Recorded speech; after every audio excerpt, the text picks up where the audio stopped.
bonjour, bonjour à tous et à toutes. Merci d'être des nôtres. La météo est de la partie, il fait ni trop chaud ni trop pluvieux. Je crois qu'on est bien là pour passer une bonne matinée ensemble. Merci d'être avec nous pour le Digital Society Forum, qui, vous le savez, est une façon pour le groupe Orange de non seulement soutenir les mutations liées aux nouvelles technologies, soutenir les projets, mais aussi aider les citoyens, aider les consommateurs à évoluer dans une société où on parle désormais, c'est la nouvelle formule à la mode d'obésité informative, les aider à se retrouver dans la jungle d'informations qui nous submerge, enfin la vague d'informations plutôt qui nous submerge tous les jours.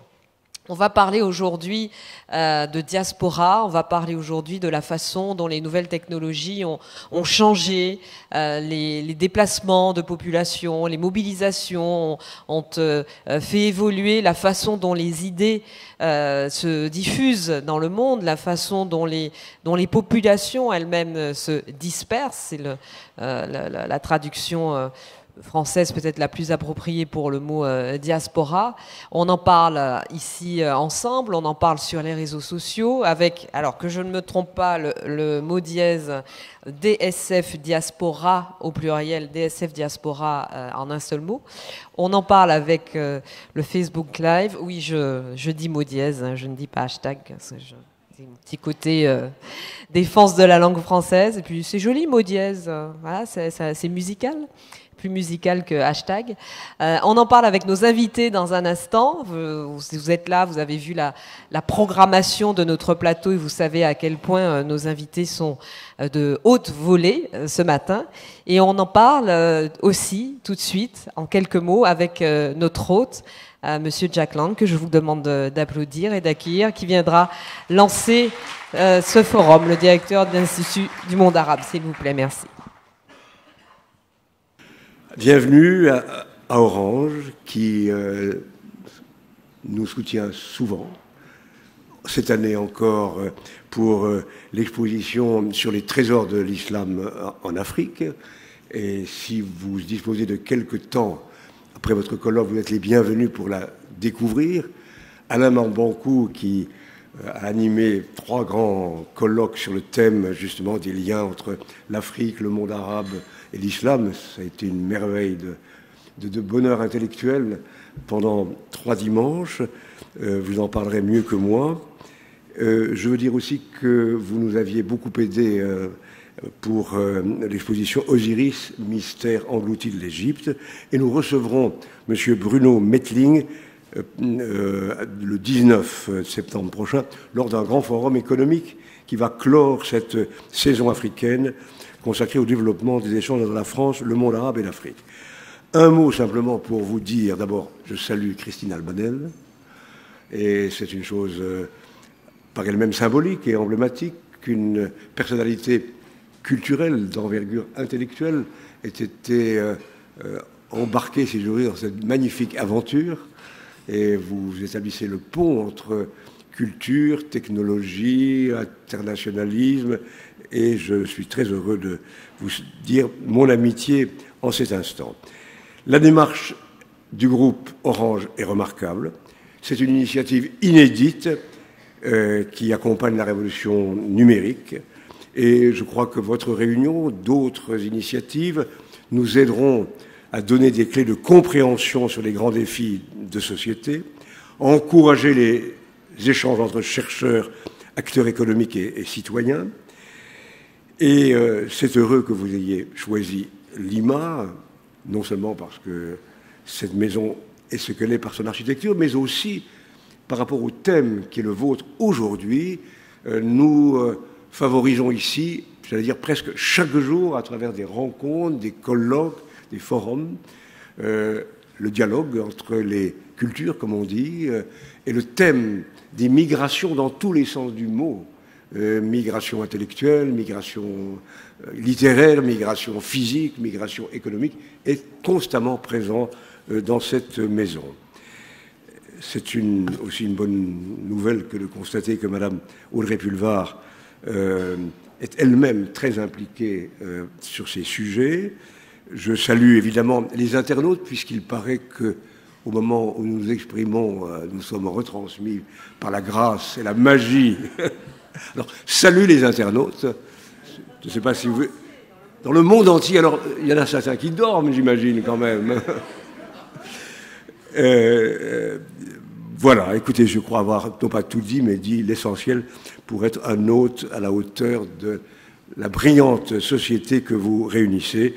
Et j'adresse à nouveau mes salutations à toutes les équipes d'Orange, à tous mes sentiments de reconnaissance à Orange, et je vous souhaite des discussions passionnantes. Merci beaucoup. Merci beaucoup, Jack Lang.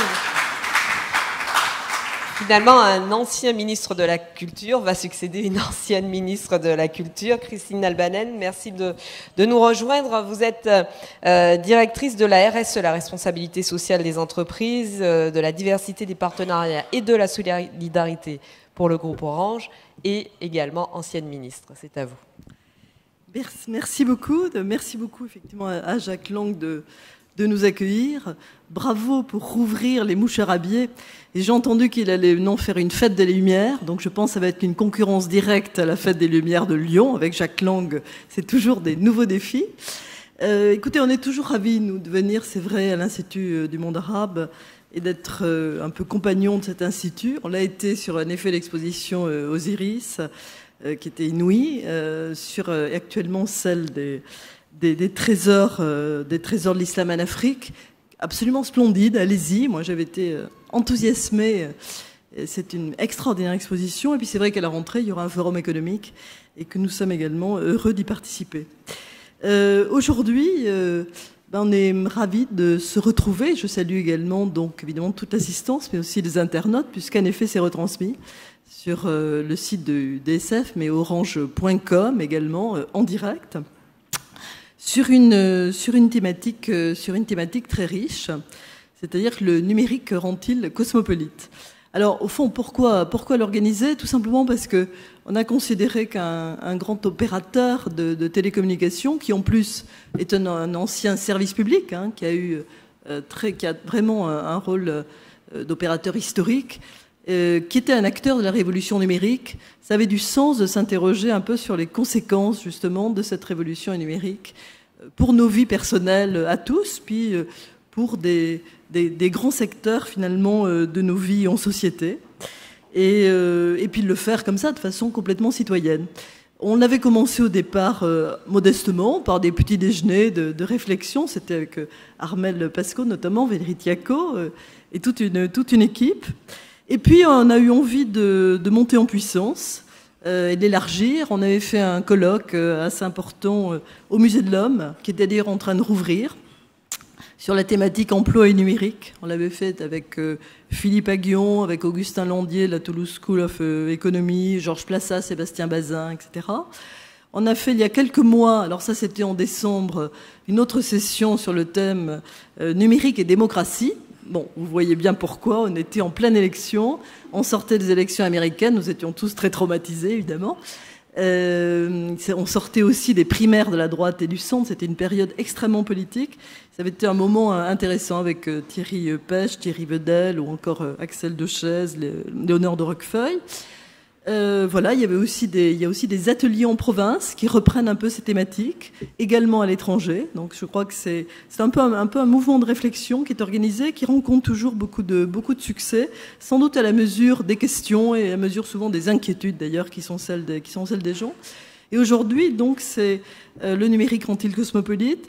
C'est-à-dire, bon, voilà, est-ce que le numérique renferme un peu sur les communautés, ou alors fait-il de chacun, au contraire, un citoyen du monde? Est-ce que ça a changé la réalité, le fonctionnement des diasporas? Enfin, on voit qu'il y a des quantités, ce sont des sujets extrêmement riches. Et voilà, je crois que ça suscite aussi beaucoup d'interrogations. Donc je remercie très sincèrement Audrey Pulvar d'apporter son engagement et son talent à l'animation de ces débats. Et puis évidemment, je salue les intervenants qui nous font le grand plaisir et l'honneur d'être là aujourd'hui. Dana Diminescu, qui est une sociologue qu'on ne présente plus. Nabil Bahaya, qui est directeur exécutif de Mazars.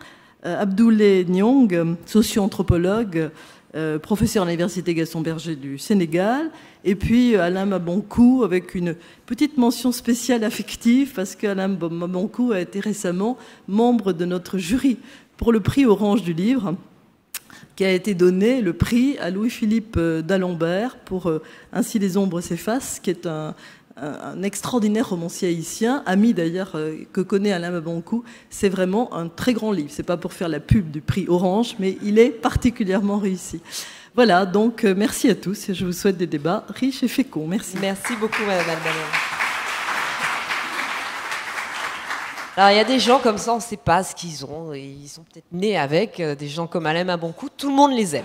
Où qu'ils passent, ils déclenchent l'empathie, la chaleur humaine et ils nous enchantent. Et je suis à peu près sûre, enfin je pourrais mettre mes 2 mains à couper et pas une seule, que tout à l'heure, au moment du témoignage d'Alain Mabonkou, vous allez passer un moment très chaleureux, très agréable.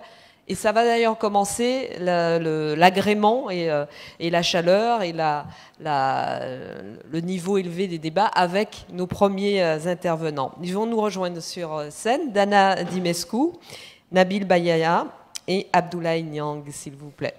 Il n'y a pas de plan de table, hein, je vous laisse vous installer comme vous le souhaitez. Oui, mettez-vous là. Je vais mettre Nabil à mes côtés, Abdoulaye au milieu. Et on va commencer avec vous, Dana, sur cette question des diasporas, de ce que le numérique change dans les déplacements de population, dans la façon dont les idées se propagent et dont nos idées à nous, peut-être un petit peu plus sédentaires, doivent évoluer sur ceux qui se jettent sur les routes et dans les mers. Vous nous parlez, Dana, de la notion de migrants connectés et du fait que notre regard doit changer sur la question des migrations en 2 mots. Absolument, mais il faut dire que le numérique touche tous les aspects de la vie du migrant et que c'est difficile de dire ça change ici ou là et que cette carrière du migrant connecté ne commence pas avec... cet flux médiatique de l'été 2015, quand tout le monde a découvert que les migrants utilisent un smartphone, ça commence bien avant, au début des années 2000. Et pour expliquer le migrant connecté, je commence avec son ancêtre, qui est le migrant déraciné. Mettez bien le micro, qu'on vous entende bien. Vous m'entendez pas? Alors, le migrant déraciné, comment on le définissait? On le définissait, notamment si on suit Abdelmalek Sayad, le grand sociologue française d'origine algérienne, il disait que c'est l'acteur d'une double absence. Il est défini par une série de ruptures, ni ici, ni là-bas. C'est quelqu'un qui coupe les lieux dans le pays d'origine, il n'arrive pas vraiment à s'intégrer ici. Et donc, l'absence est au cœur de la définition du migrant déraciné. Qu'est-ce que font les nouvelles technologies et cet environnement digital dans lequel tout le monde est immersé aujourd'hui? Ils créent de la présence. Et bien entendu, je ne veux pas dire que le migrant déraciné, c'est que l'acteur de la présence. Toujours, on a les 2 faces de la monnaie dans la définition du migrant. Il y a de l'absence, il y a une présence peut-être incomplète, mais il y a plus de présence que d'absence. Et ça, on le remarque une fois que les migrants commencent à utiliser leur téléphone mobile, une fois qu'ils sont dans cette présence connectée, ça veut dire permanent, joignable. Et qu'est-ce que ça change? Ça change déjà qu'il y a une coupure de cette asymétrie historique, si vous voulez, qui existait dans la communication avec les siens restés dans le pays. Cette communication de la distance n'est plus la même. Elle n'est plus la même parce qu'on peut se connecter aux siens d'une manière quotidienne. Où est le migrant déraciné quand aujourd'hui on rentre chez soi à Paris et en même temps on ouvre le Skype et on entre chez soi à Manila? Vous me dites, on parle du migrant déraciné, peut-être déraciné mais connecté. Qu'est-ce que ça veut dire être chez soi quand on est chez soi à Paris et on est en même temps chez soi ailleurs? Est-ce que c'est une bonne chose? Est-ce que c'est une mauvaise chose? C'est une bonne chose parce que ça soulage en effet cette souffrance d'être loin des siennes, mais parfois il s'agit aussi d'un encapsulement, si je peux dire comme ça, d'un enfermement dans une bulle. On circule avec cette bulle qui est un assemblage de nos relations de là-bas.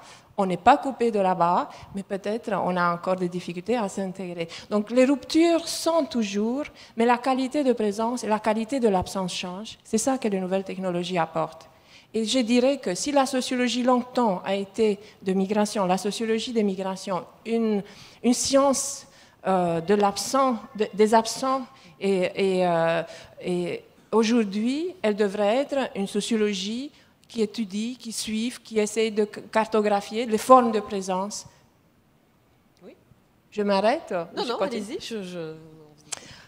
Bon, si vous voulez, je peux continuer. Alors, quand on pense à un migrant, on pense à son projet de départ. Ce projet de départ se fait de plus en plus en fouillant sur le Facebook, en fouillant sur Google. Ce n'est plus forcément le récit de mon voisin qui a déjà migré. Quand on voyage, on utilise, bien entendu, on est équipé. On est équipé avec un téléphone mobile en général. Vous êtes d'accord avec moi? Voilà. Comment on utilise ce téléphone mobile? On l'utilise de différentes manières et vous avez vu dans la traversée sur la route balkanique à quel point c'était important et que le leader qui avait l'Internet est devenu leader du groupe et qu'il y a un effet performatif, si je peux dire comme ça, dans l'usage du téléphone mobile dans les trajectoires parce qu'on regarde qu'est-ce que les autres écrivent et on adapte la trajectoire. Et d'ailleurs, je ne devrais plus utiliser le mot trajectoire, je devrais utiliser le mot traçabilité migratoire. Qu'est-ce que c'est une trajectoire migratoire? C'est d'habitude, en sociologie, c'est une trajectoire, non, qui part d'un point A à un point B, et on enrichit en fait cette trajectoire par des collectes, des récits de gens qui ont passé, qui ont fait ce chemin-là. Et aujourd'hui, vous savez que chaque fois quand on utilise une devise, on laisse des traces.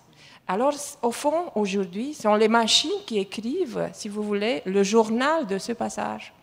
Et ça peut être très précieux pour les États aussi, vis-à-vis de leurs ressortissants.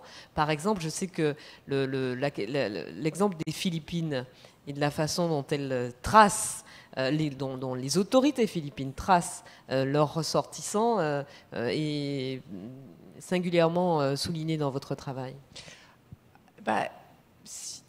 Oui. Et les traces sont intéressantes pour tout le monde, aussi pour les pays qui accueillent, aussi pour les pays d'où les gens proviennent.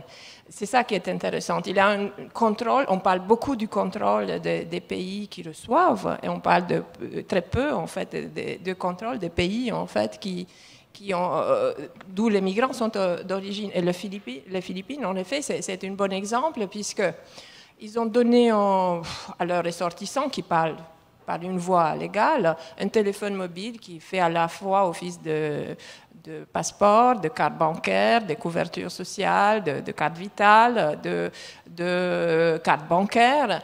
Et c'est quoi ça? Un coffre-fort, en quelque sorte. Un coffre-fort numérique, oui. Mais pourquoi on fait ça? Parce qu'on voudrait, n'est-ce pas, garder les ressortissants, se connecter avec eux, créer cette infrastructure numérique, mais c'est aussi une forme d'expansion d'un territoire national et c'est une nouvelle forme de penser à l'État national aujourd'hui dans le réseau et dans la dispersion. Ce n'est pas la première fois qu'on utilise la diaspora, en fait, avec ce qu'on appelle ça le nationalisme méthodologique, non, pour en fait élargir un territoire national. De l'autre côté, il y a les États qui reçoivent, qui ont mis en place des infrastructures, et on va parler peut-être plus tard à propos de l'Europe, qui ont mis en place des fichiers, en fait, d'encartèlement des étrangers dans différentes situations, dans le but, évidemment, de contrôler le territoire, mais aussi, dans ce processus, de faire la distinction entre nous et l'autre via un fichier, c'est aussi une autre forme de construction de la citoyenneté, aussi européenne par exemple. Et ce qui est frappant, on va en parler avec nos deux autres interlocuteurs, c'est que finalement il y a un double mouvement au moment où, avec des traités comme les fameux traités de nouvelle génération, le CETA, le TAFTA, le GEFTA, on va en parler, vous allez beaucoup en entendre parler dans les prochains jours, la question de la circulation des biens est de plus en plus facilitée. Les droits de douane sont quasiment inexistants. On parle de plus en plus de faciliter encore le libre-échange, encore les transferts de biens, de masse financière, par exemple. Et en même temps, mouvement inverse, pour ce qui concerne les populations, il y a de plus en plus justement d'instruments de contrôle, de traçabilité, de catégorisation des individus. Il y a un changement aussi de la frontière. La frontière n'est pas seulement la frontière géographique, telle qu'on l'imaginait et telle qu'on l'avait appris à l'école. Il y a aussi une frontière informatique, disons-le comme ça. Et qu'est-ce que c'est mieux de vous raconter cette anecdote? Une fois que j'ai interviewé un des migrants, il m'a dit « Ah, ils m'ont cherché sur l'écran, ils ne m'ont pas trouvé et je suis passé. » Ah, bingo. Donc la frontière est dans l'écran. J'ai bien compris. Je commence à fouiller. Ah, c'est le fichier de délivrance de visa. Ah, et c'est comment ce fichier? Ben, ce fichier qui aujourd'hui c'est la vraie frontière, elle est ubiquue et personnelle. En fait, tu entres par cette frontière informatique une fois que tu passes au consulat où tu prends ton visa, mais cette frontière existe dans tous les consulats des pays de Schengen, dans tous les consulats. Et aussi, une fois, bien entendu, à la frontière géographique, mais elle peut être aussi sur le territoire français, par exemple, parce que chaque agent de contrôle peut accéder et peut te faire passer cette frontière informatique. Et comment c'est cette frontière informatique? Elle est personnelle, elle est que pour toi, parce que c'est que toi, avec ta date de naissance, ton numéro de passeport, etc., qui peut passer par cette porte-là. C'est comme dans la nouvelle de Kafka, Devant la loi, si vous vous souvenez, il y a un personnage qui attend passer par une porte et le gardien lui dit non. Et il attend encore, il est en train de mourir, il a une révélation et il pose la question au gardien, pourquoi par cette porte personne n'est passé? Eh bien parce que cette porte est que pour toi. C'est comme ça aussi la frontière informatique aujourd'hui. Merci Dana. Abdoulaye Niang, justement par rapport à ce que disait à l'instant Dana, ça rejoint beaucoup de vos travaux, mais je reprends ce qu'elle disait sur le fait que les migrants désormais ne sont plus complètement déracinés, une fois qu'ils sont arrivés après moult péripéties et souffrances, une fois qu'ils sont arrivés à un point de destination ou à leur destination rêvée, souhaitée, espérée, ils sont dans ce nouveau pays et en même temps ils restent dans leur pays grâce notamment aux conversations, par exemple conversations Skype ou sur d'autres réseaux. Mais c'est aussi parce que dans le pays d'origine, il y a de plus en plus d'accès justement à ces technologies. C'est un mouvement qui va dans les deux sens. Tout à fait. Et disons qu'il y a un ensemble de conditions qui, mises ensemble, permettent d'arriver à une nouvelle configuration en termes de trajectoire circulatoire, justement. Parce que c'est ce qu'on peut appeler un changement de fond, dans le sens où on avait tendance à voir les migrants comme des personnes qui se déplaçaient pour se fixer à un lieu. Là où aujourd'hui, on a une relecture qui tend à montrer que ce sont des acteurs qui circulent dans des mondes différents et qui constituent justement, par le statut qu'ils occupent, des sortes de traits d'union culturelle. Des gens qui sont un peu dans un entre-deux, où ils doivent faire un effort d'adaptation, même en revenant quelquefois dans leur milieu d'origine, pour ne pas être perçus justement comme des sortes de personnes qui se seraient transformées au contact de l'autre. Alors, dans ma langue maternelle, il y a l'expression « toubab », qui est utilisée un peu partout en Afrique de l'Ouest pour désigner le blanc et par extension l'homme ou la femme occidentale. Mais le terme toubab n'est pas un terme qui est purement racial, c'est un terme qui est caractériel, qui montre quelque part, ou qui stigmatise quelque part aussi une personne qui, aurait abandonné son identité pour en épouser une autre. Donc il y a également cette pression qu'on fait sur le migrant afin qu'il continue à être lui-même, même si ce n'est pas évident après être entré en contact avec une culture différente. Ces conditions qui rendent possible justement cette posture, cette position un peu d'hybridité en matière identitaire, mais aussi de cette possibilité d'échanger constamment avec son pays d'origine, c'est essentiellement technologique à la base. Ce n'est pas quelque chose de tout à fait inédit, c'est quelque chose qui s'est accentué plutôt par la présence beaucoup plus croissante de la plateforme numérique. Donc avant, il fallait appeler au téléphone, écrire des lettres qui se perdaient tout le temps d'ailleurs. Aujourd'hui, en Afrique, nous avons une explosion un peu des téléphones portables. L'Afrique est le continent où le taux de progression est le plus rapide dans le monde, selon les statistiques de l'Union internationale des télécoms, justement. Et alors, ça va jusqu'à même, quelquefois, moi j'ai vu ça, des ménages qui cherchent des abonnements quelquefois à la maison ou des cartes prépayées pour créer la possibilité de cet échange permanent avec ceux qui sont restés au pays et ceux qui ont eu la possibilité de se déplacer. Donc c'est un souci et ce n'est pas toujours simple de pouvoir finalement être connecté avec des mondes qui, normalement, ontologiquement, sont des mondes séparés. Et oui. Si je vous suis bien, vous nous parlez effectivement d'une forme de pression, je reprends votre terme. Dana nous parlait de finalement l'effet peut-être un peu pervers de tout cela qui fait que le migrant organise une bulle autour de lui avec les nouvelles technologies et ne s'intègre pas forcément ou ne va pas forcément totalement à la rencontre de la nouvelle culture dans laquelle il est. Je veux dire qu'il circule avec cette bulle, mais les nouvelles technologies jouent un rôle extrêmement important dans l'intégration. Pour vous donner vite un exemple, quand j'ai commencé à étudier l'usage du téléphone mobile par les migrants, j'ai travaillé sur des gens qui vendaient dans la rue des journaux de rue, le Macadam, le Réverbère. Alors une femme a reçu un téléphone mobile et elles habitaient à l'époque dans un squat, donc pas du tout équipé. Et immédiatement, en fait, ce téléphone les a aidés à sortir de la rue. Presque 3000 vendeurs de macadam sont sortis de la rue, puisque une fois, ils n'avaient pas comment entrer en contact avec les Français qui souhaitaient leur proposer un job. Et c'est le répondeur, en fait, qui est devenu le secrétariat du pauvre pour cette communauté, qui a permis, en fait, qu'il s'en sort. Et j'ai compris à ce moment qu'est-ce que c'est important de rester connecté. Et il faut dire que rester connecté, c'est vraiment l'antichambre de l'exclusion. Ne pas être connecté pour quelqu'un qui souhaite trouver un travail, c'est vraiment difficile.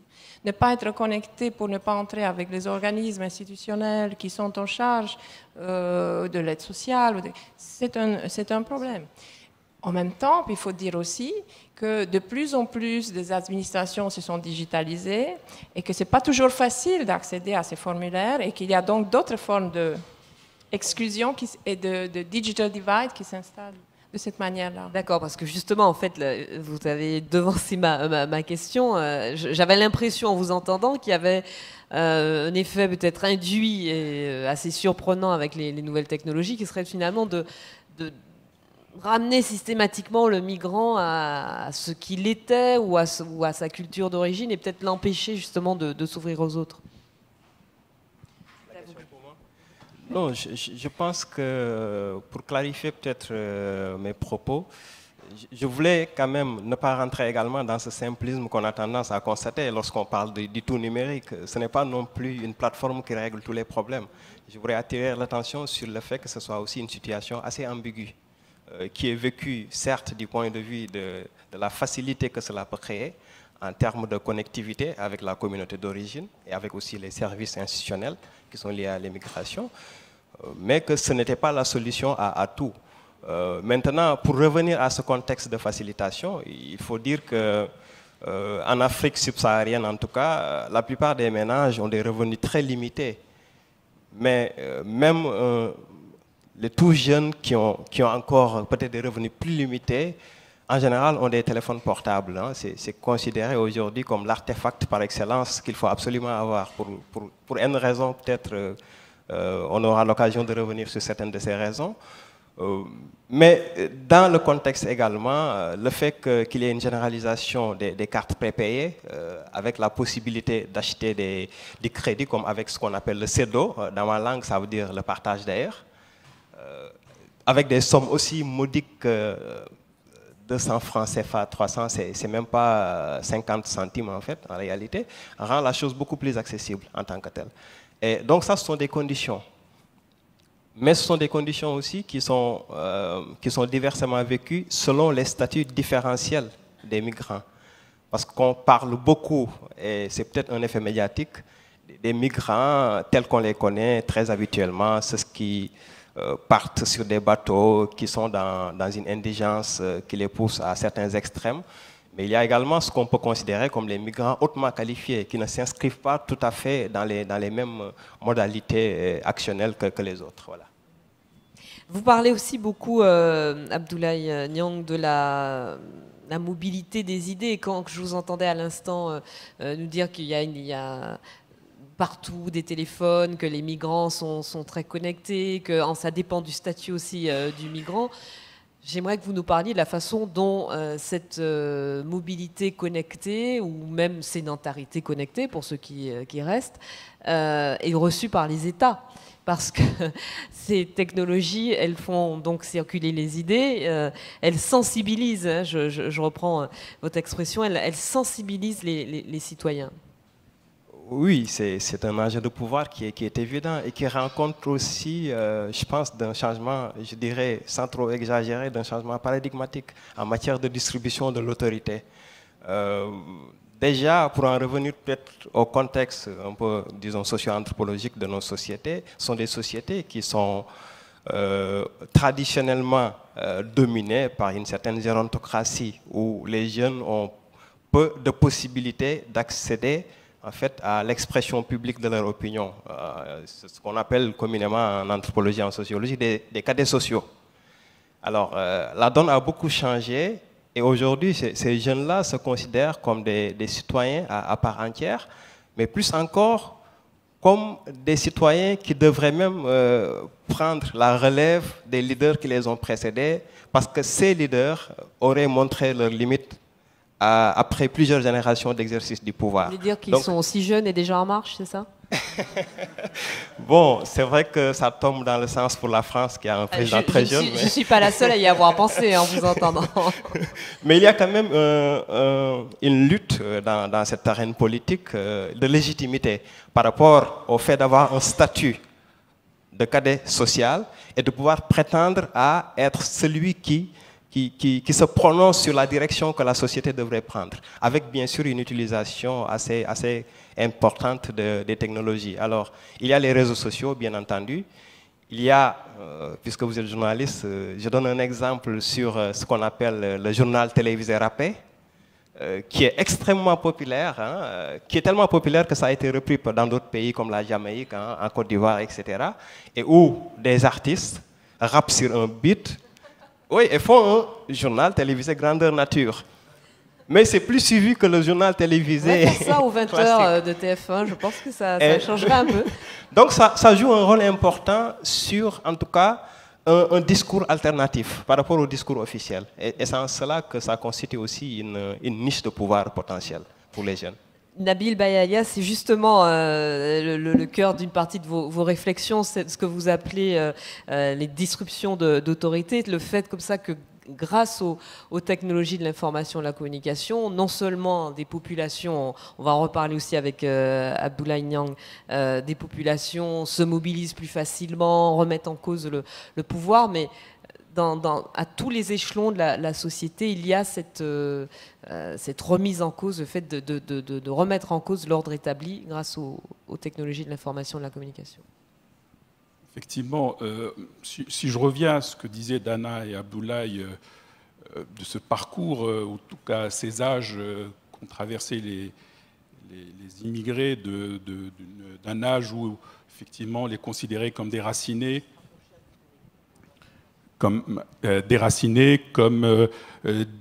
ni d'ici ni de là-bas, parce qu'ils sont absents dans leur pays d'origine, mais dans leur pays d'accueil aussi, ils sont transparents.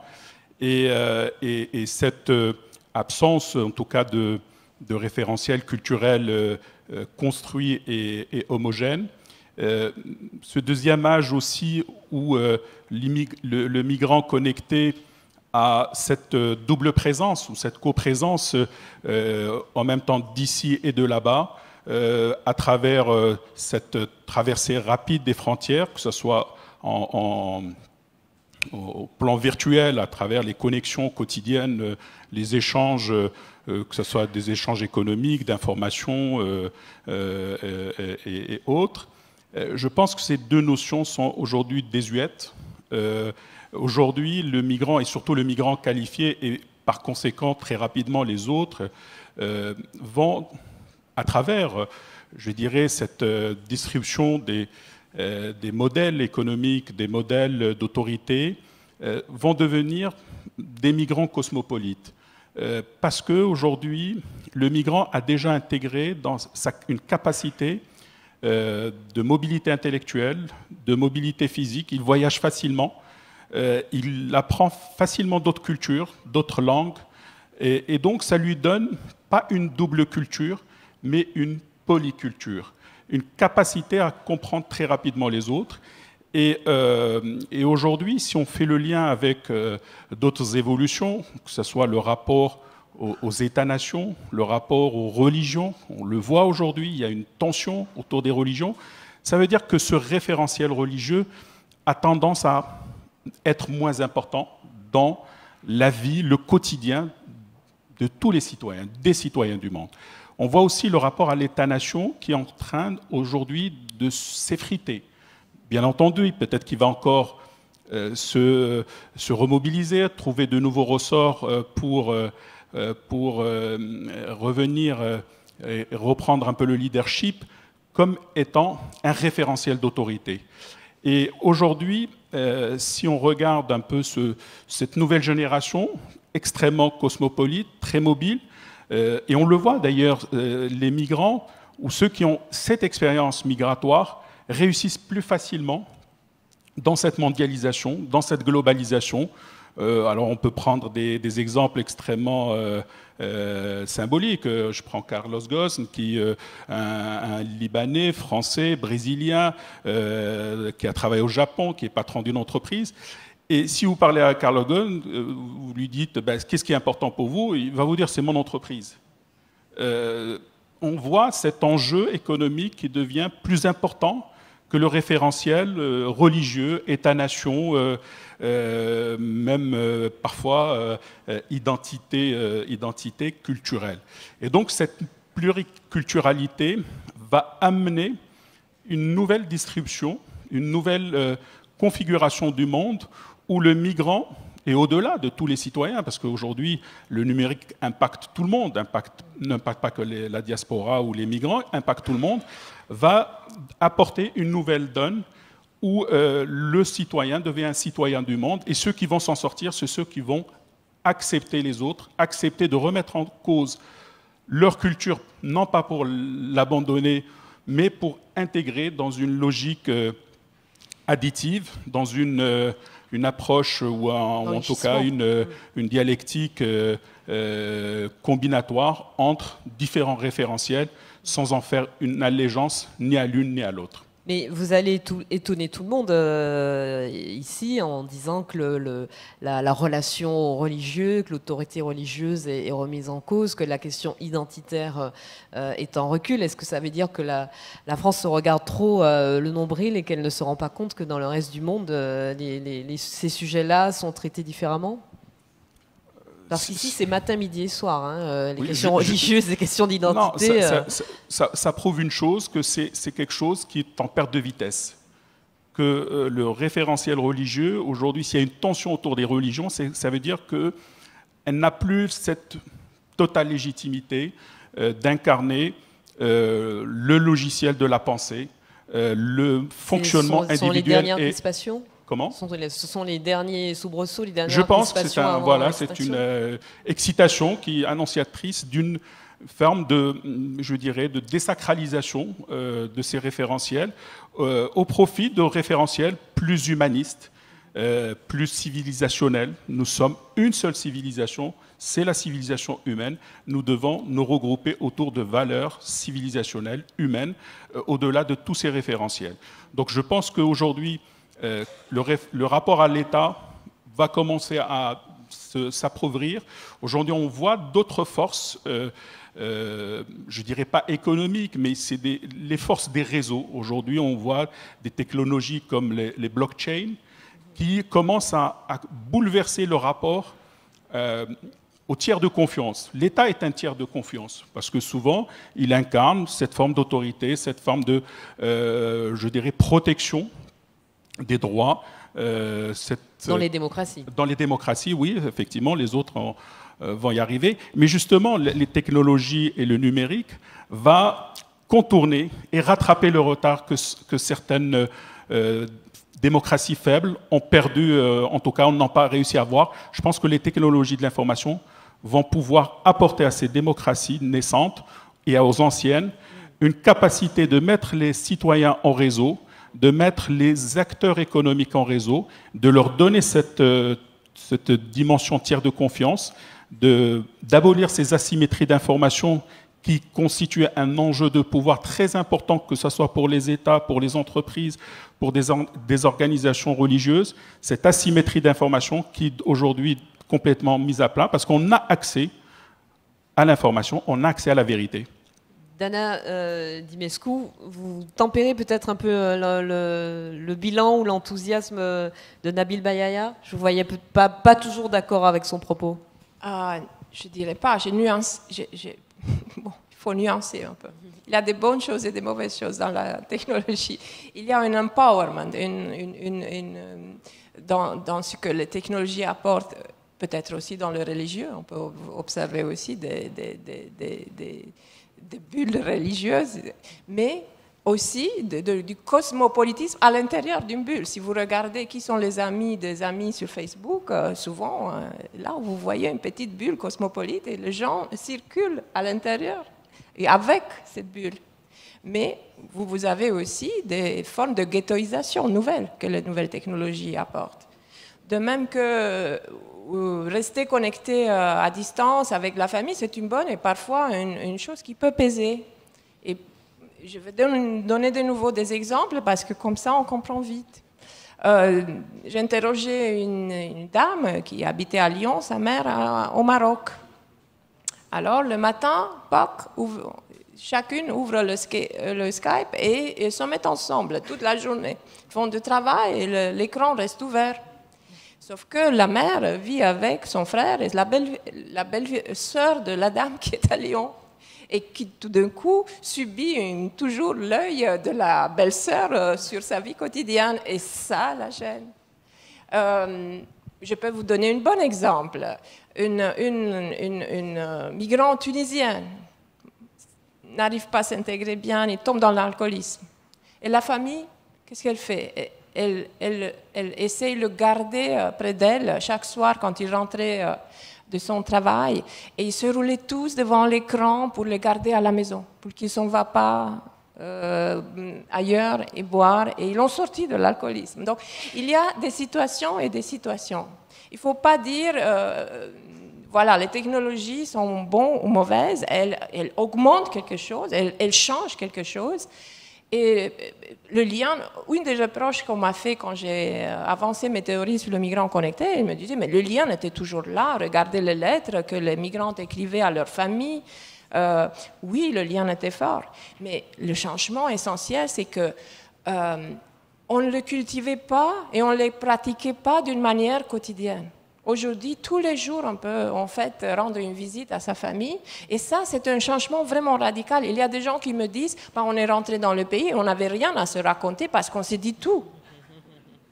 Donc, oui, c'est un changement, vous voyez. Et aussi un changement au niveau de l'histoire des migrations. Aujourd'hui, Sur quel document travaille l'historien aujourd'hui? Ben, c'est sur les archives du Facebook. Il faut les collecter, mais comment? Il n'y a que Facebook qui les a. Sur les archives du web, oui, mais sont énormes. Il y a un choix à faire. Qu'est-ce qu'on va choisir? Comment on étudie les diasporas aujourd'hui? Ben, on a créé des outils. On a fait des e-diaspora parce qu'il y a de l'interaction sur la toile et cette interaction produit d'autres formes de pratiques entre les acteurs diasporiques. Qu'est-ce qu'on voit quand on regarde, si on cartographie vite les diasporas sur la toile? On voit que certains sont connectés, certains ne sont pas connectés. Il y a des acteurs qui émergent, des acteurs qui prennent le pouvoir et qu'elles ne suivent pas la géographie. Par exemple, on peut avoir 5% de la diaspora qui est aux États-Unis et 95% dans les pays du Golfe. Le web, il est toujours plus important aux États-Unis. Il y a une hégémonie des États-Unis dans le monde des différentes diasporas. Ils sont beaucoup plus présents, les sites produisent aux États-Unis. Il y a aussi une nationalisation, une géographisation de la toile. Vous avez... Si je suis une association, par exemple, marocaine en France, je vais pointer éventuellement, si je ne veux pas me comporter comme le représentant de toutes les diasporas, une association toujours française, etc., etc. Donc les changements que les nouvelles technologies apportent sont multiples et on ne peut pas les catégoriser toujours de bien ou toujours de mal. C'est ça que je veux dire. Abdoulaye Niang, à moins que vous vouliez répondre, Nabil, ajouter quelque chose?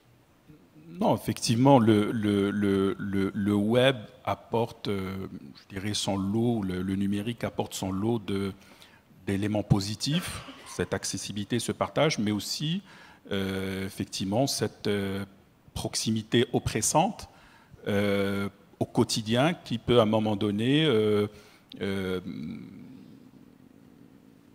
diminuer la ferveur, je dirais, du lien entre ces personnes qui sont séparées physiquement.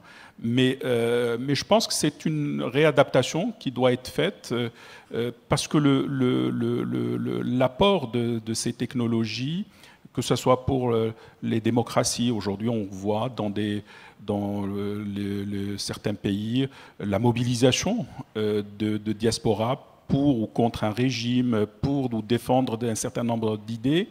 Et donc, je pense que le plus l'emporte largement sur cette, je dirais, présence un peu au quotidien qui peut être un peu stressante. D'ailleurs, on le voit, même d'autres personnes qui n'ont rien à voir avec l'immigration, aujourd'hui considèrent que leurs amis, leurs proches, leur employeur est trop présent auprès d'eux. Je pense que c'est des choses qui vont être régulées.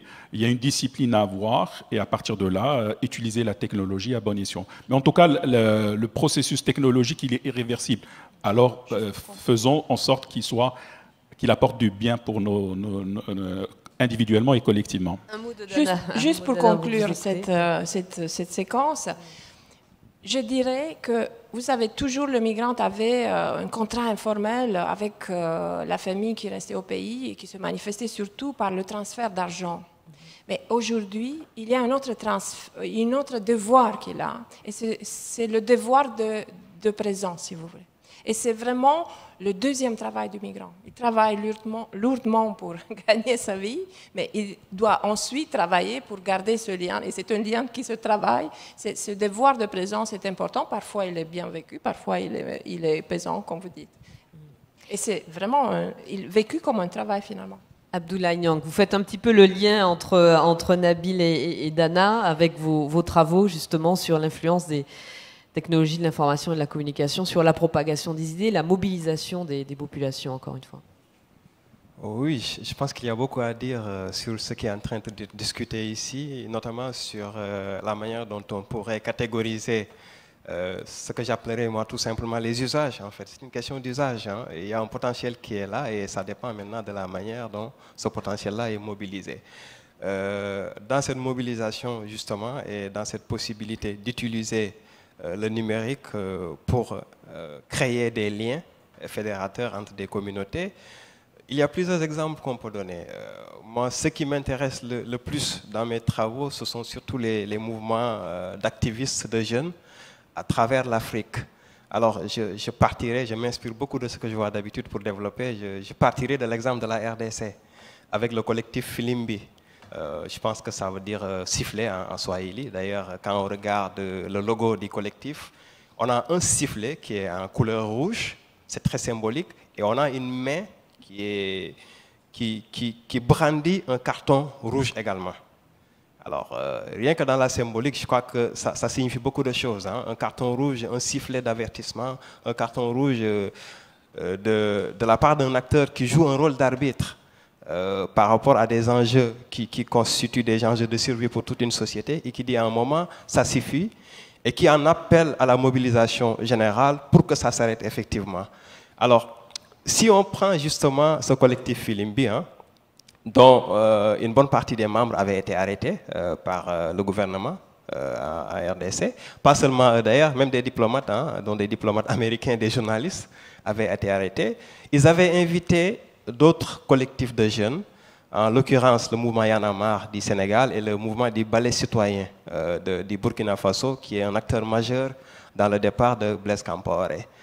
Ces mouvements utilisent avec beaucoup de force, justement, le numérique, non seulement pour créer une plateforme d'échange, d'information, mais aussi, quelquefois, pour dérouter un peu, je dirais, la vigilance policière, pour appeler à des sortes de manifestations coup de poing, très rapidement, par SMS, quelquefois par un hashtag, hein, qu'on a du mal un peu à prévoir, parce que ça peut arriver dans les 2 ou 3 heures qui précèdent la manifestation. Et ce qui est essentiel, à mon avis, c'est qu'il faut également noter que, puisqu'on parle également du numérique et d'une sorte de transnationalisation finalement donc de ces mouvements, de cette possibilité désormais à ne plus se limiter au territoire national, mais à pouvoir circuler. Et l'une des reproches qui avait été faite justement aux autres activistes qui avaient été arrêtés, le porte-parole du gouvernement avait dit que le gouvernement de la RDC ne peut pas permettre que des activistes viennent apprendre la subversion aux jeunes Congolais.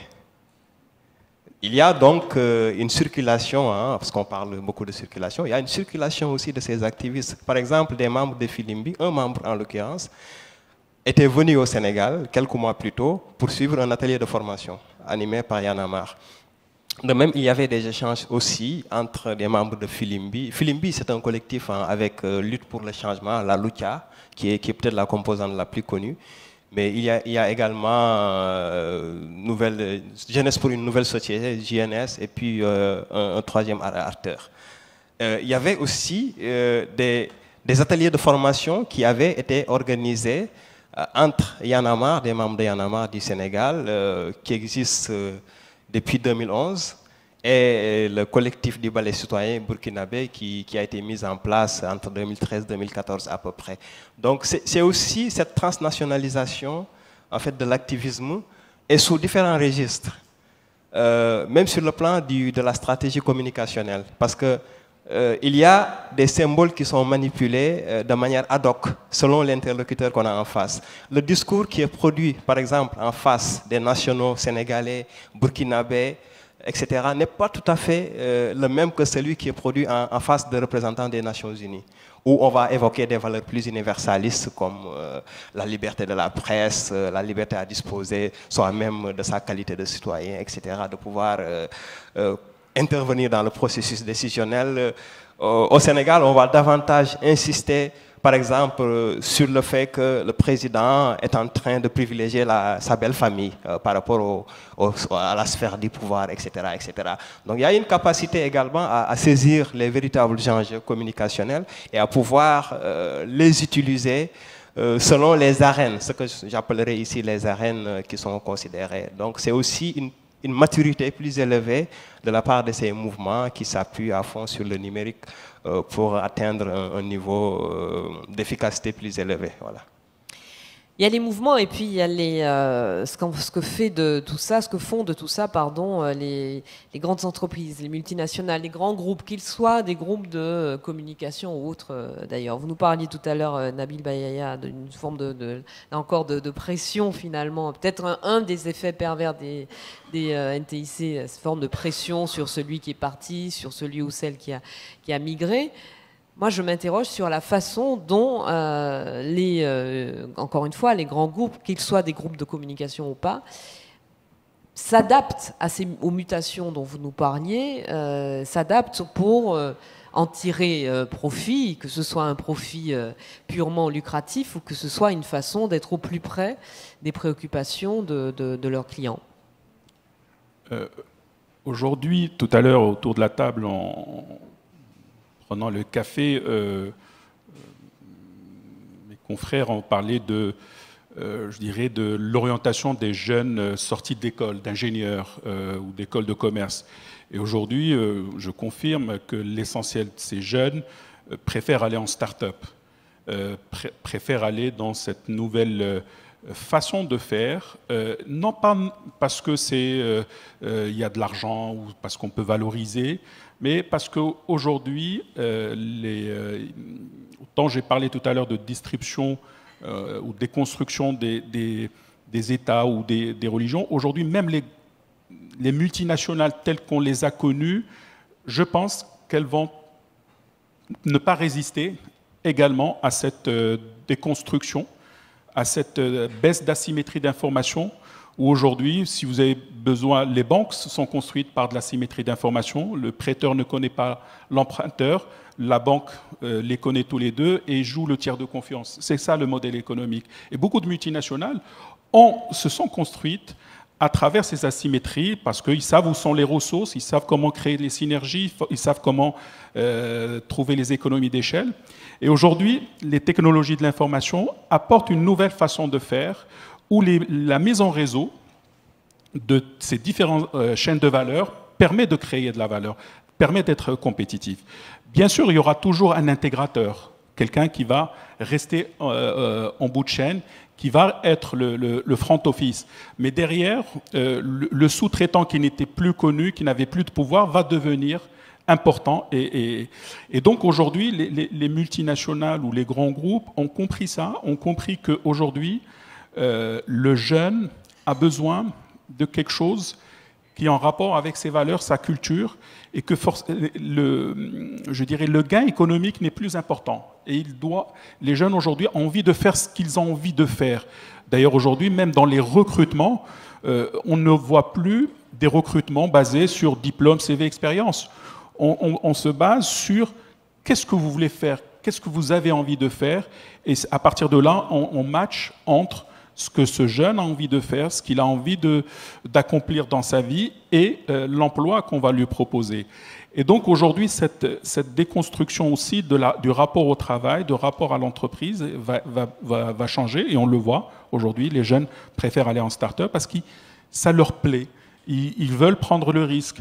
Et ils savent que si aujourd'hui ça ne fonctionne pas, ben, ils sont mobiles. Ils peuvent traverser une frontière, traverser un territoire, traverser même des métiers. Ils ont cette capacité, cette mobilité intellectuelle, cette mobilité géographique très facile. Et aujourd'hui, ça se ressent au niveau de l'économie. Bien sûr, les grands groupes s'adaptent, donc créent aussi ces environnements de start-up au sein même de ces grands groupes, les grandes banques, les grandes multinationales agroalimentaires, télécoms, créent cet état d'esprit de l'entrepreneur, de l'entreprise au sein même de ces groupes, et ces groupes qui deviennent presque moléculaires avec des réseaux à l'intérieur, avec une marque bien sûr qui chapeaute l'ensemble. Mais les grandes chaînes de valeur vont commencer à s'atomiser pour devenir quelque chose qui fonctionne en réseau et qui s'adapte dans une rapidité extraordinaire et qui s'ajuste en fonction des phénomènes ou des contraintes exogènes, des risques inhérents à n'importe quel paramètre dans le système. Et donc, aujourd'hui, il faut que ces multinationales s'adaptent aussi à ce que va apporter ces technologies de l'information. Dana Dimescu, il y a quelque chose d'autre qui change, ce sont les rapports entre le Nord et le Sud. pense que vous êtes bien placé pour parler de ça, non? Mais je peux bien entendu. La parole. Alors, bon, on m'a retransmis la parole. Mais celui d'entre vous qui veut, c'est la dernière question de toute façon. Celui d'entre vous qui veut intervenir. Je crois que j'en parlerai en étant tout à fait à l'aise, d'autant plus que j'en suis un exemple vivant peut-être, comme beaucoup de mes collègues d'ailleurs, qui sont dans cette dynamique d'échange et de circulation entre le nord et le sud. Je crois que beaucoup de choses ont effectivement changé et je donnerai un petit exemple déjà, parce qu'on parle du nord et du sud, mais dans le nord, il y a aussi beaucoup de ressortissants du sud justement qui ont envie de rentrer et qui ont quelquefois du mal à le faire. Dans nos procédures de recrutement, par exemple, d'enseignants-chercheurs, auparavant, il fallait être physiquement présent pour être recruté si on avait la chance de passer la première étape qui était la présélection sur la base du dossier, les publications et tout le reste. Bon, aujourd'hui, bien entendu, c'est devenu beaucoup plus simple pour des Africains qui voudraient rentrer servir leur pays parce qu'on utilise tout bêtement Skype. Voilà, j'ai participé moi-même à des commissions de recrutement où les candidats ont pu à distance faire l'objet d'une interview et ce n'est qu'après les interviews qu'on leur a signifié qu'ils étaient pris ou pas. Avant, il fallait quand même payer le billet avec tout ce que ça comportait comme condition du retour. Un retour qui pouvait être en même temps un retour non réussi. Donc il y avait aussi cette gêne à venir exprès pour un événement et à rentrer de nouveau parce qu'on n'a pas été pris. Sur les échanges en tant que tels, alors je dirais qu'il y a, pour parler peut-être un peu comme Michel de Certeau, des tactiques qui se mettent en place. Les pays du Sud ont beaucoup de difficultés sur des choses qui semblent relever de l'évidence ici. Je donne par exemple une liste de références bibliographiques à mes étudiants et le quart de cette liste n'existe pas à la bibliothèque universitaire. Alors, ce qu'on fait, il y a vraiment une multitude de pratiques, comme Dana l'a dit, je pense qu'on ne peut pas schématiser tout ensemble, il y a une diversité de pratiques possibles. Ce que font certains, c'est par exemple tout simplement profiter de leur séjour dans des universités ou des centres de recherche dans le Nord, pour constituer le maximum de bases documentaires possibles, et justement sous format numérique. Et au retour, on les distribue à nos étudiants. Ça se passe comme ça maintenant. Là-haut, on avait énormément de difficultés auparavant pour accéder à des ouvrages de référence. Il y a également la possibilité maintenant d'échanger plus facilement avec les labos, même juste en termes d'avoir une lettre d'invitation, mais de faire une petite recherche sur les orientations de ce labo, sur la possibilité de savoir si on peut être accueilli pour telle ou telle chose. C'était des démarches qui étaient coûteuses, difficiles, très très difficiles même. Après, je pense qu'il faut aussi relativiser un certain nombre de choses. Moi, en tant que chercheur du Sud, j'ai moins de mobilité qu'un chercheur du Nord. Parce que quand même, si je dois venir ici, il me faut mon visa. Voilà, peut-être que pour un chercheur français, c'est une petite promenade. Pour moi, non, c'est un parcours administratif. Et ça relève aussi de ces goulots d'étranglement qui expriment toujours qu'il y a quand même une disparité qui est là, même si on parle d'une plus grande fluidité des échanges. Et c'est pareil aussi pour les étudiants qui veulent venir ici, et de manière encore plus évidente pour les migrants qui ne sont pas hautement qualifiés, comme on le dit, et qui veulent venir. Et qui sont coincés tout simplement parce que quelquefois le retour veut dire un retour définitif, parce que vous n'avez même pas les papiers qui vous permettent de pouvoir aller et revenir à l'aise. Donc je pense que oui, ça facilite un certain nombre de choses et encore une fois de plus, il y a quand même des disparités qui existent entre le Nord et le Sud. Alors un mot de Nabil d'abord avant de vous donner la parole. Je pense que ce qui a caractérisé le Nord pendant des décennies, c'est son capital culturel et humain. Et aujourd'hui, j'espère, grâce à ces technologies de l'information, grâce au numérique, cette disparité va être rattrapée rapidement. Aujourd'hui, comme disait Abdoulaye, aujourd'hui, si on n'a pas un fonds documentaire important, on a le numérique. Et aujourd'hui, beaucoup de chercheurs ont accès à des fonds documentaires gratuitement. Et donc le numérique a apporté cet accès à l'information. Maintenant, ce qui reste, c'est équiper ces pays-là, les aider à s'équiper et surtout apprendre à nos jeunes à utiliser les technologies et apprendre à utiliser le numérique comme ressource importante qui va permettre justement de relever ce capital humain et culturel et le mettre à niveau de la mondialisation. Et je pense que ce rattrapage peut se faire très très rapidement à l'échelle d'une génération. Dana ? Moi, j'ai 3 choses à évoquer vite qui me semblent intéressantes à étudier et à approfondir. Première chose, c'est que, comme je disais au début, on n'assiste plus à cette communication unidirectionnelle. C'est le migrant qui appelle toujours. Du fait que c'est aussi, il y a des communications low cost, il peut être appelé aussi par la famille, et ça, c'est un changement très intéressant. C'est pas sur... Cela crée, n'est-ce pas, un environnement, on peut imaginer, continu, non, entre le pays de destination et le pays d'accueil. Et voilà, c'est parfait. C'était vraiment la réponse qu'il disait. Si la connexion fonctionne. Parce que qu'est-ce qu'on observe dans cet environnement un peu utopique, n'est-ce pas, télétopique, c'est que au fond, il y a des pays qui sont bien équipés au débit et des pays qui sont, n'est-ce pas, en low débit. Et quand tu appelles et tu m'entends, ça se coupé, connexion coupée, après ça parfois se c'est fait relance. exprès, hein, justement pour ne pas. Vous savez, les images et la voix viennent avec tac tac tac tac tac. Et bon, cette simultanéité que les télécoms ont promis, n'est-ce pas, d'être ici et là-bas en même temps, c'est une présence mais un peu bougée. Et cette présence un peu bougée introduit de nouveau la distance. Donc ne nous plaignons pas trop que les communications ne fonctionnent pas toujours de façon idéale. Elles remettent un peu de poésie. Il faut équiper l'Afrique dans la pour relation.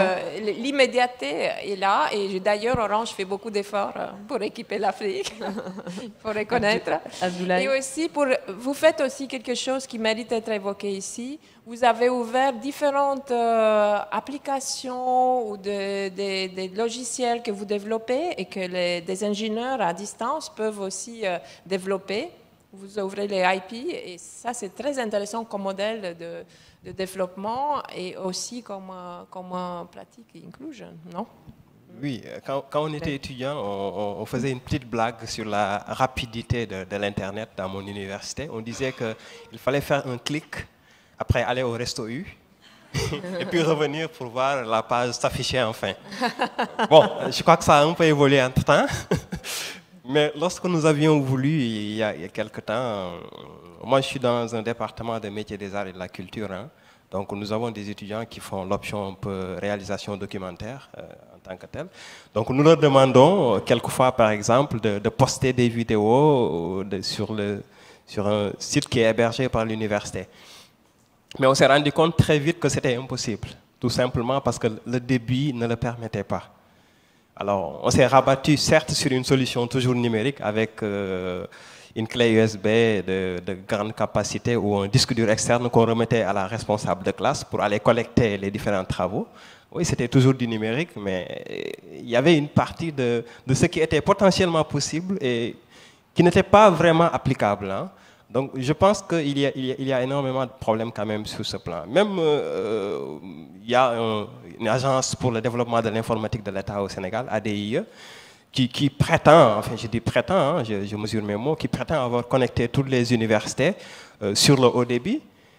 Mais même l'abonnement à domicile qu'on a est beaucoup plus rapide. Donc, sur ces échanges aussi, hein, je suis d'accord tout à fait avec ce que dit Dana.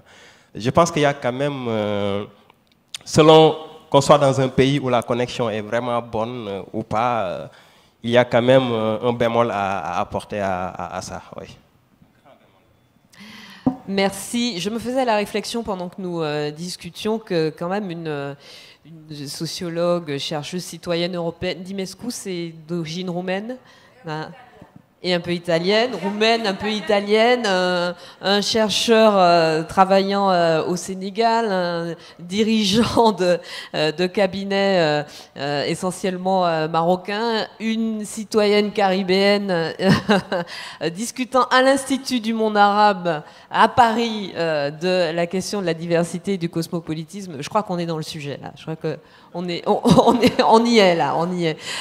On a quelques minutes pour des questions de la salle, éventuellement avant l'intervention d'Alain Mabanckou, et ensuite d'avoir un deuxième temps dans notre matinée qui sera plus une conversation entre vous tous et nous. Est-ce qu'il y a des questions à nos invités, éventuellement? Oui, il y a une question ici de Monsieur Soro Solo que je reconnais. Bonsoir. Et bonsoir. Avant une question, je voulais faire juste une petite remarque, c'est que, ok, le numérique permet, la téléphonie mobile permet d'être ici et là-bas. Mais ça a apporté une pression supplémentaire sur les migrants. Quand ils sont ici, ils ont obligation d'entretenir la famille, de porter quelque chose à la maison, au village. Avant, quand c'était par courrier postal, ça mettait 1 mois pour aller, et puis 1 mois pour recevoir une réponse. On avait un répit d'1 mois pour travailler 1 mois avant d'envoyer le nouveau pécule. Aujourd'hui, avec le numérique et le scam, comment on dit, le Skype, hein, et le transfert en cash. Le transfert en cash, c'est tous les jours, vous avez la pression. En plus, vous pouvez le voir, il peut vous voir. Et il y a le paludisme. Il faut envoyer l'argent. Et cette pression, elle nous pèse dessus. Merci la téléphonie mobile, merci la facilité du transfert, mais la pression est multipliée par, je sais pas, 10 000 fois plus. Bon, là, merci Zoro pour ce témoignage. Ma question, c'est toutes ces informations que nous donnons sur nous, sur le numérique. On sait de quoi nous vivons, qu'est-ce que nous aimons, les couleurs de nos habits, notre réflexion sur le travail. C'est une masse d'informations. C'est une manne d'or. C'est la matière première. Est-ce que nous, nos pays africains, nos gouvernements africains, c'est eux qui contrôlent cette masse? Qui la contrôle, qui en dispose, et qu'est-ce qu'on laisse pour nos enfants qui, désormais, toutes leurs envies, la façon de les analyser et d'organiser leurs pensées, elle n'est plus là-bas chez nous, elle est ailleurs. Dana, peut-être, sur cette question, et on va écouter Abdoulaye également. Je suis absolument d'accord que ces données que nous produisons nous-mêmes pour les autres, c'est la nouvelle matière première, pas seulement pour un sociologue qui a des nouvelles données sur quoi il peut travailler, mais en général, non, c'est un nouveau capital, absolument. On est conscient qu'on laisse des traces, ou on n'est pas conscient, mais les gens sont de plus en plus conscients qu'ils laissent des traces, donc on sait aussi quand on se déconnecte. D'ailleurs, pour répondre à votre première remarque, beaucoup de migrants maliens à Montreuil, ils perdent leur téléphone. Ou ils n'ont plus de crédit, comme les jeunes, en fait, c'est ça? Oui, il y a le coup du tunnel quelquefois. Je ne vous entends plus, allô, oui. La connexion qui s'échappe. Non, j'ai un ami qui vit à New York qui me dit que à chaque fois qu'il voit l'indicatif du Sénégal, ça fait un petit boom ici dans sa poitrine. Parce qu'il sait que dans 99% des cas, ça va être une demande d'argent. Donc, en général, il ne prend pas. Alors, cette pression, elle est tout à fait là, hein, parce que... Mais ce n'est pas juste pour les migrants. Je pense que c'est quelque chose qu'on peut faire comme remarque générale avec cette invasion de notre vie par le numérique, hein. C'est valable également pour le travail. On ne sait plus tellement faire la distinction entre la sphère professionnelle et la sphère domestique, hein. Le numérique nous poursuit partout. Alors, ça présente des avantages, mais également peut-être le risque de tomber dans une sorte un peu de noyautage est bien là. Et sur la question des données personnelles, parce que vous parlez des données personnelles, je pense que c'est une question cruciale, dont nous avions même beaucoup discuté au Sénégal dans une rencontre tenue en début décembre, hein, justement, de l'année passée. Et c'est la question de la souveraineté aussi, quelque part, des États africains par rapport à toutes ces données qui circulent. Certes, on sait tout l'usage publicitaire qui peut être fait de ces données, mais il y a aussi tout le risque que nous avons de mettre ces données dans des data centers qui sont justement hébergés ailleurs. La plupart des États d'Afrique subsaharienne n'ont pas de data centers et c'est extrêmement risqué finalement pour nous. Parce que nous avons des données qui concernent même nos États qui sont hébergés dans d'autres pays. Alors, je crois que c'est quelque chose qui pose sérieusement une question de souveraineté. Oui. Nabil Bayaya, est-ce que cette pression dont on parle, alors qu'il a une pression financière de la demande, mais on entend aussi le fait que finalement la famille restée là-bas est témoin de l'évolution de la famille arrivée ici, enfin ici si on parle de la France, mais dans son pays d'élection, mais voit donc son style de vie, la façon dont elle évolue, la façon dont éventuellement elle adopte la nouvelle culture. Est-ce que cette pression descend sur les générations de ceux qui naissent dans le pays d'accueil? Aujourd'hui, ce que je disais tout à l'heure, cette proximité oppressante, certes, effectivement, l'exemple que vous avez donné est extrêmement clair, mais d'un autre côté, ça apporte aussi un avantage, parce que souvent quand on donne de l'argent et pour dire je vais acheter du bétail, je vais cultiver, on a le moyen de contrôle, parce que la personne à qui vous avez donné, vous lui dites prends-moi avec WhatsApp, prends-moi avec Skype l'image de l'investissement que tu as fait de cet argent. Alors si cet argent est fait pour vivre, il faut bien que les gens du Nord aident.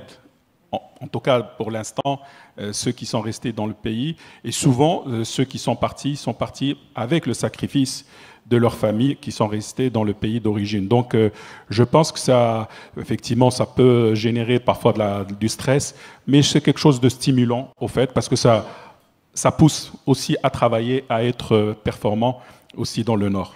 Donc, voilà. Donc, c'est un radar positif qui nous met sous tension d'être plus efficace et plus efficient. C'est vrai, mais quelle pression quand même. C'est fatigant la famille parfois. Seulement une chose peut-être, il faut observer, c'est que les projets collectifs tels que l'on les a connus, vous savez que parfois les migrants du village mettent l'argent ensemble pour, je sais pas, canalisation, pour des projets de cette nature-là collective, sont en baisse. Et que par contre, des transferts, des formes de présence à distance via une capitale, c'est de plus en plus individuel. En fait, plus on design des corridors pour que cet argent circule entre le migrant et une banque, par exemple, ou une personne, plus il le prend. Et donc, il y a vraiment une inquiétante descente des projets collectifs. On va prendre encore une question. Je vais juste vous rappeler qu'on a une deuxième partie après le témoignage d'Alain Bonkou qui va consister justement à faire circuler la parole entre vous et nos intervenants, à discuter, à témoigner. Je vous écoute, monsieur. Bonjour, donc Ben Jobaï. Je me définirais comme un entrepreneur numérique. En fait, je connecte bien le micro à côté. Des résidences de migrants dans Paris. Je me suis rendu compte que la fracture numérique était juste dans Paris intramuros, quoi. Il y a des résidences de travailleurs qui ne sont pas du tout connectés, dans le sens où ils vont être limités en gigas. Nous tous ici, on a un téléphone 4G, on a de l'Internet. Bon, contrairement à ce qu'on pense, en plein cœur du 13e, j'ai un foyer où il y a 1200 personnes, où une connexion ADSL, je ne parle même pas de fibre optique, devient complètement difficile. Donc j'arrive, je ramène de la bande passante, que je dispatche en fait au niveau des différents paliers. Et contrairement à ce que je pensais, au bout de 2 mois, je suis à plus de 1200 abonnés potentiels. À Ivry-sur-Seine, j'ai une demande d'une résidence de plus de 2000 habitants. Et donc la fracture numérique est en plein cœur de Paris avec ce que ça implique. Et pour vous donner une idée, dans une résidence où j'arrive, au bout de 2 semaines, je pense que je fais plus que tous les opérateurs télécoms réunis, dans le sens où le bouche à oreille, pour faire leur déclaration Pôle emploi à la fin du mois, leur déclaration CAF, parler avec la famille sur WhatsApp, fait qu'en fait, ils viennent tous vers moi en se connectant. Donc du coup, j'essaie de voir maintenant comment généraliser ça en Île-de-France, parce que ces migrants-là sont en plein cœur de Paris, mais complètement déconnectés de l'Internet, on va dire. Merci de ce témoignage. Nabil Bayaya, vous voulez répondre ? Aujourd'hui, Au Maroc, nous avons, je coach une start-up qui a apporté un modèle économique à ce type de problème. C'est une start-up qui amène gratuitement Internet dans des lieux publics ou parfois dans des résidences, gratuitement. Et l'information, tout à l'heure on parlait de données, l'information, bien sûr, qui reste anonyme, de ces personnes qui se connectent gratuitement à ce Wi-Fi, sont utilisées pour des fins publicitaires. Donc tout le monde est gagnant. Donc la structure qui est installée gratuitement, l'infrastructure, et qui met en place l'abonnement gratuit, les utilisateurs l'utilisent gratuitement, c'est transparent, mais ces données, ils sont structurées, anonymisées, et devient une matière première qui permet de générer, qui permet de supporter le coût de cette connexion. Donc aujourd'hui, il faut innover. À chaque fois qu'il y a un problème, il faut innover, trouver des solutions pour que la connexion soit plus importante, pour que la formation à l'utilisation d'Internet soit importante. Et il y a toujours un moyen de trouver le bouclage économique. D'accord, très bien. Merci beaucoup. Alors, Madame, on va peut-être prendre votre question après, parce que là, comme on prend un petit peu de retard, je voudrais que nos invités, nos intervenants restent en place.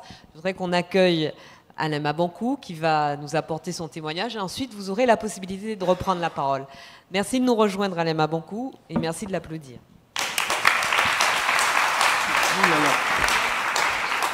Cher Alain, c'est à vous de nous raconter un petit peu d'abord ce que vous avez retenu de ces échanges et puis votre propre expérience de migrant. Quelque chose me dit que vous n'êtes pas un migrant déraciné. Hein? Mais je pense que c'est vrai. Je ne suis pas un migrant déraciné. C'est pour cela que j'écoutais avec intérêt toutes les belles thèses qui ont été développées ici sur les questions de la migration qui serait déconnectée.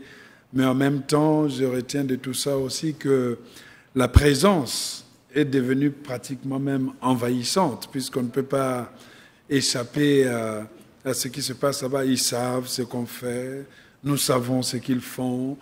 Et parfois même, quand j'écoute certaines chansons congolaises, notamment un musicien qui s'appelle Kofi Olomide, qui dit dans sa chanson que ne crois pas que si je ne te téléphone pas, c'est que je t'aime pas, mais parce qu'il me manque des unités. C'est-à-dire que, voilà, parce qu'il me manque des unités. Donc, les unités, quand vous allez en Afrique, voilà, les unités, c'est pour charger la carte. Hein, voilà. Et de la même manière, avant, lorsque j'ai reçu des demandes, c'était pour, ouais, tu te vois, il est à l'hôpital général, il va mourir. On envoyait par scan ou quoi, l'ordonnance. Maintenant, non, on m'appelle pour dire, c'est grave, je ne peux pas m'en sortir, je n'ai pas d'unité. Donc, il faut envoyer l'argent. Donc, cette question d'unité croise un peu tout ce que nous avons dit ici et le fait aussi que la présence devient multiple. C'est-à-dire que c'est plus grave si on vous voit pas au pays, c'est pas grave. Mais si on vous voit plus dans les réseaux sociaux, c'est très grave. Il dit, mais qu'est-ce qui est arrivé depuis 4 jours? Il n'y a pas une photo de Paris où tu te trouves. Est-ce que tu es à l'hôpital? Mais à l'hôpital, est-ce qu'il n'y a pas le Wi-Fi? Donc, il faut faire quelque chose. Donc, partout où on arrive, c'est la même chose.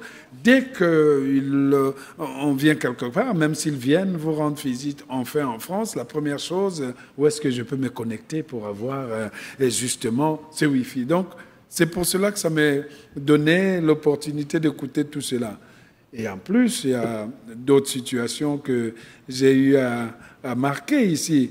Le grand frère Soro Solo l'a dit tout à l'heure. Hein. Avant, c'était la lettre qui était le lien de connexion. La lettre avait l'avantage de donner aux Africains le sens que le temps était élastique. Aujourd'hui, le temps n'est plus élastique, il devient vraiment un mouchoir de poche. Hein, tout doit aller vite. Et il y en a même, ils viennent d'envoyer un email, 30 secondes après, mais tu n'as pas vu mon email. Donc, donc on pense qu'on reste connecté dans ce sens-là. Mais je voudrais faire peut-être un témoignage global sur ce que j'avais noté ici, une réflexion que j'avais faite sur justement le Wi-Fi. Parce que dans tout ça, c'est le Wi-Fi qui nous a donné la liberté.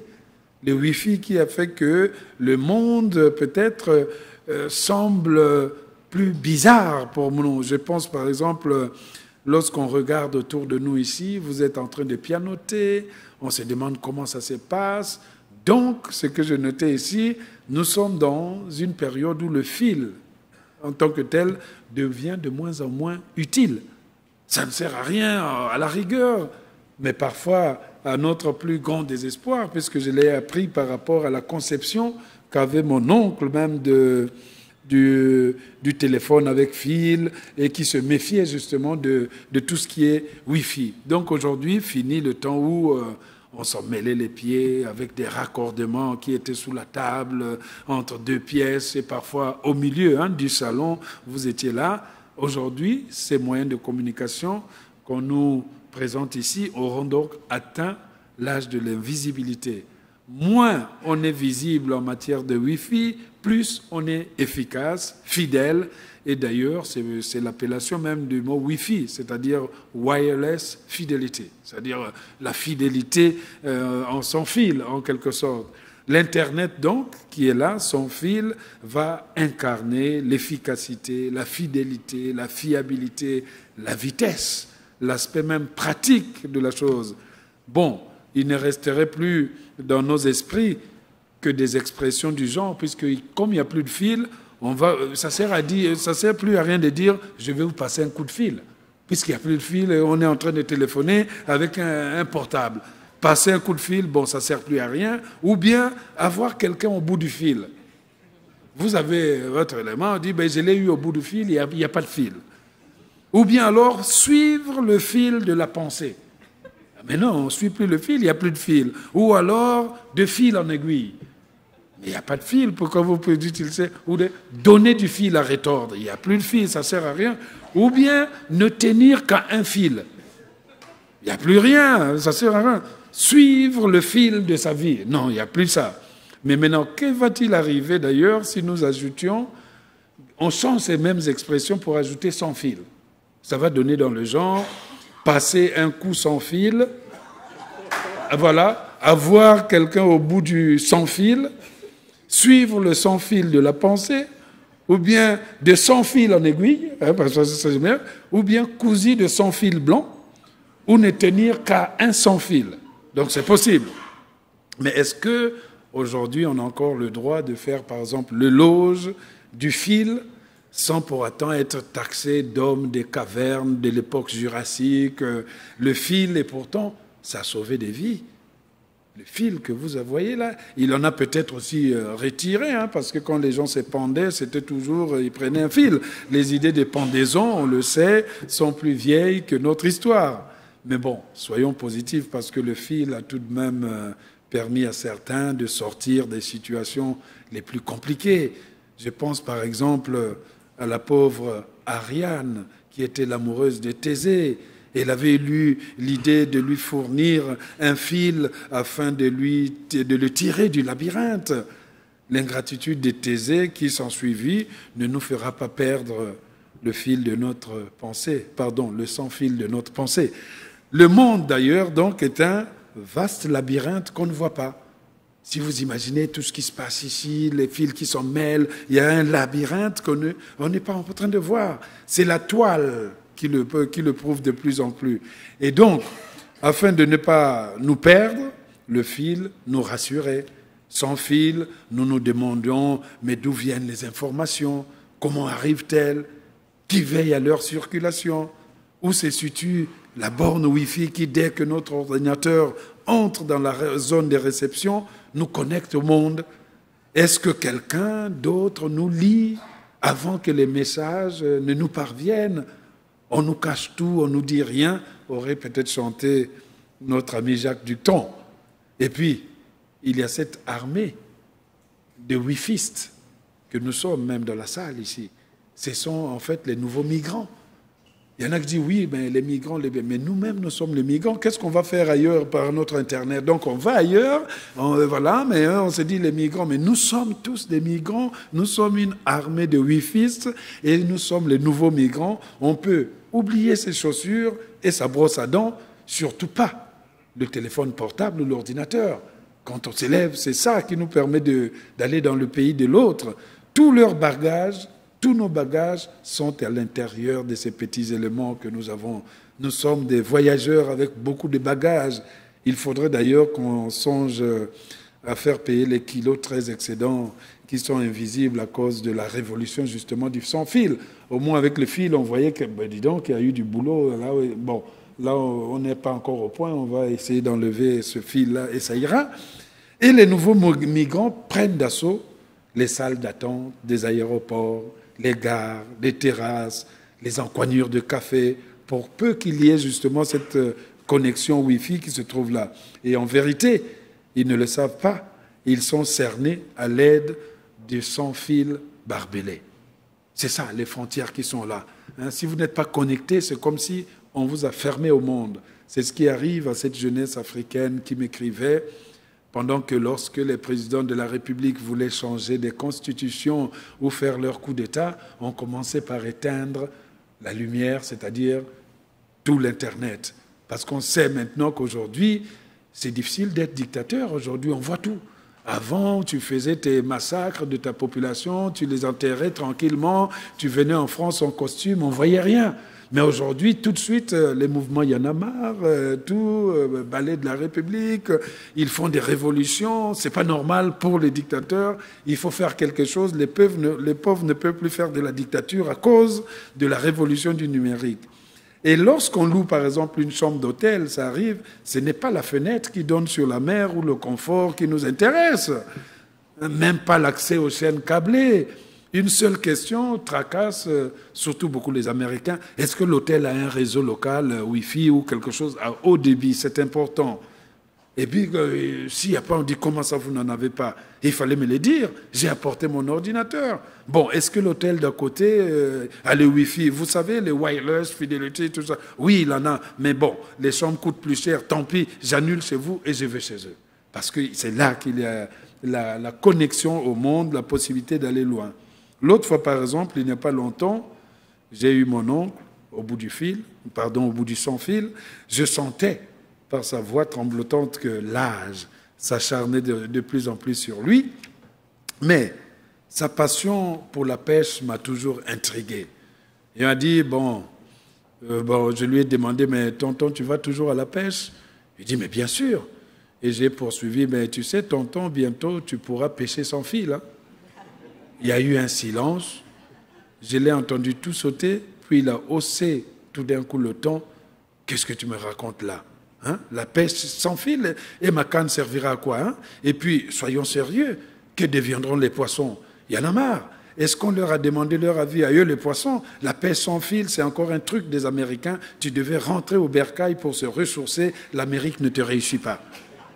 Quand j'ai raccroché finalement mon téléphone sans fil, je me suis dit, et si la pêche sans fil existait déjà? J'ai pris mon ordinateur portable et me suis installé dans le jardin. Malheureusement, ce jour-là, le réseau ne fonctionnait pas. Alors, je me suis réinstallé dans mon bureau, j'ai pris un fil que j'ai raccordé au téléphone, tout marchait. Je pouvais maintenant naviguer, rechercher les informations sur la pêche sans fil et rappeler mon oncle le lendemain. C'est pour cela que je trouve que peut-être que c'est une grande révolution, mais peut-être aussi que ça nous a rendu, nous autres écrivains, moins mystiques. Qu'est-ce que les poètes vont chanter s'il n'y a plus l'exil? Parce que si vous criez « je suis en exil », oui, mais on te voit tous les jours à la télé, tu es quel exil là, tu es là? Tu es plus présent que nous. En fait, c'est ceux qui sont en exil, ce sont ceux qui n'ont pas ces moyens de communication. Donc, on arrête maintenant la poésie. Oui, vous êtes un poète, comment vous ressentez l'exil? On la sent dans votre œuvre. Il n'y en a plus. Les derniers exilés, c'était dans les années 80 quand on écrivait des poèmes de jeunesse. Mais aujourd'hui, nous sommes tellement très proches que le luxe, c'est de maintenant retrouver parfois le bout de la solitude qu'on a perdu. Merci. Merci beaucoup, Alain. Merci. Ah, pardon. Merci beaucoup, Alain.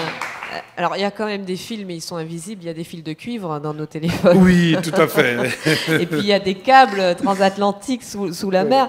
Juste une question sur ce que vous disiez justement, sur cette présence permanente, sur cette impossibilité maintenant pour chacun à s'isoler du reste du monde, à tel point que, pour reprendre ce que vous disiez sur les hôtels, maintenant, il y a des hôtels qui se vantent justement d'offrir des espaces de déconnexion complète.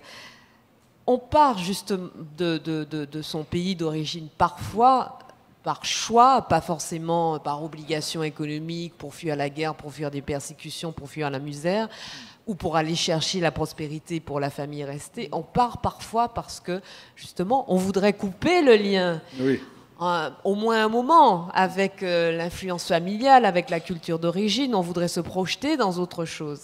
Et là, ce n'est plus possible. Là, ce n'est plus possible. À l'époque, moi, je pense que quand j'étais arrivé en France, bon, il n'y avait pas encore tout ça, il y avait le téléphone. Même avoir le téléphone à la maison, ça coûtait cher. On était des étudiants. Donc, on s'est fixé rendez-vous dans les cabines téléphoniques. Hein.